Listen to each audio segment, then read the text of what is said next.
Namaste, Jai Bharat. Can you hit Moscow? Can you hit St. Petersburg? Can you hit Moscow? And can you hit St. Petersburg? Reportedly, this is a question asked over the telephone by President Trump to Zelensky, Vladimir Zelensky. That's also Vladimir Putin. Both are Vladimirs. Even Lenin also was Vladimir. Now this is a question. Then of course Zelensky answers that of course we can, provided he gives us the right weapon. Now what is going on in this world? On the one hand, the US speaks of ending wars all over the world, ceasefire celebrations, celebrating that I've done ceasefire, they say that's it. Whatever might be his ultimate intention of doing this. But this, can you hit Moscow? And Zelensky says, of course we can. What should this mean and what shall be the implications of this? That this kind of fantasies of people and fancies of people gets many others killed. I used to always say, stop speaking about humanity. Stop speaking about humanism. And stop speaking about philanthropy, altruism, all the lofty things. You are not cut out to do that. Europeans are still very, very barbarians at heart, in spite of the pressed jackets and polished language. I don't know many European languages in any case, but supposed to be polished and so-called polished behavior. No, this gap remains, I think. This usually I accuse many others actually, especially, okay, I'm not taking the name. You think something, you speak something, and do something else. There is no connection between what one thinks, speaks, and does. This is absolute chaos in society. If that's the case with society, then such societies are not human societies, and if the majority of members of society are these kind of characters, then that's never a meaningful society and no one can really interact with them. They think something, speak something else, and do entirely different things. Now this is what I said. Don't you think this is applicable to many nations today in the European so-called world? And they believe that they're civilized, but the beliefs are wrong. This is not civilization. Wearing pressed jackets and trousers do not make you civilized. Your thoughts should make you civilized. The thinking, that makes you human.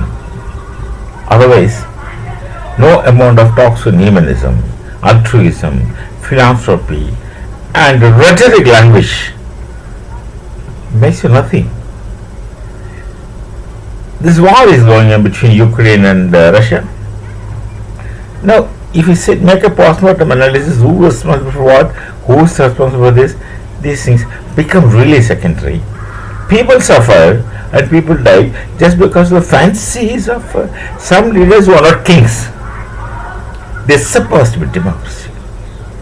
They're supposed to be elected representatives of people who work for the people, each citizen of the country. There's another story coming up that the first lady of the US sits in White House and makes foreign policies. If this happens in Bharat, our parliament will explode.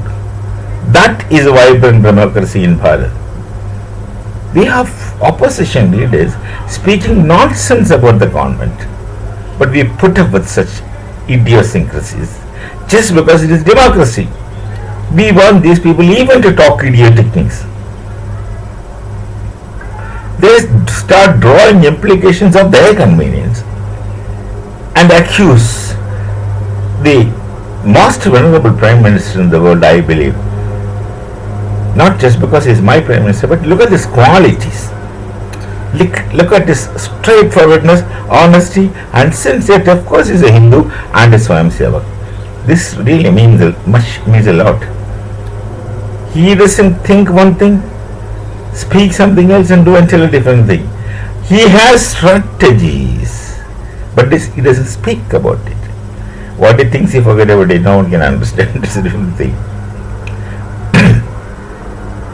We had an ancestor in geopolitics. That was Hari Chanakya. That's sufficient. That one statement is sufficient to understand what our legitimate leaders can be like. Hari Chanakya was our ancestor. Some of us, his grand great grandchildren, will have some spark of his genius. Should have someone, not all, definitely not all, but there will be some people who will, with such integrity, ingenuity, and perception. So that really. But look at the situation. The First Lady of the US speaks of policies of the government, and the President himself acknowledges it, as I heard. None of these things I've seen. So none of these things I can vouch for or guarantee. But this is a story that you get through internet media. If this happens in Bharat, our oppositions will walk on fake legs. All the streets of Delhi they'll walk. They'll be hue and cry. They'll create protests and this things and that thing. All kinds of activities they will get into. They actually don't have anything to do these days, so they're waiting for something, they'll jump.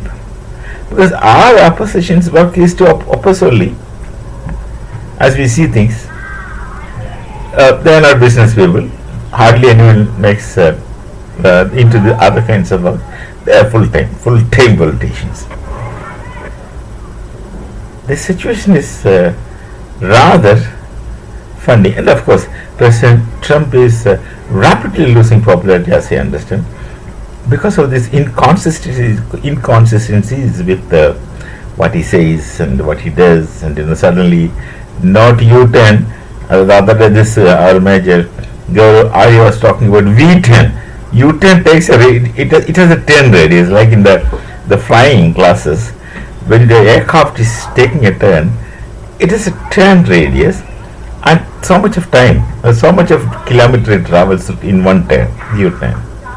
But suppose a V-turn is possible, not possible in flying elements. Suppose a V-turn is possible, then that is what people take. That's what Gaurav was telling. It's not really U-turn, it's a V-turn. It is a sharp turn, or 180 degrees turn. 180 degrees suddenly gets it out of phase. 180 degree out of phase from what had been going on. Now this we had been seeing not just with international policies, but also with internal policies. Now this actually is not very promising in this world, but there must be a lot of other plus points in this thing. I'm just speaking only about minus points. There must be plus points for people to see with each person, each individual. No one is absolutely totally zero. But these things, of course, finally you can't help speaking about it. So can you hit St. Petersburg? No, I do not know how Russia is going to react, and they are not less. They are one of the most powerful army in the world. And they would not, as I understand, go for outright marketing of their abilities. They also are more like people of Bharat. Indians don't speak, they just act. Russians also, to great extent, don't be loud. They don't make loud noises. They don't speak. They just act. They just do. And when they do, you understand what happened. We shall meet. Namaste. Jai Bharat, Jai Siya Ram.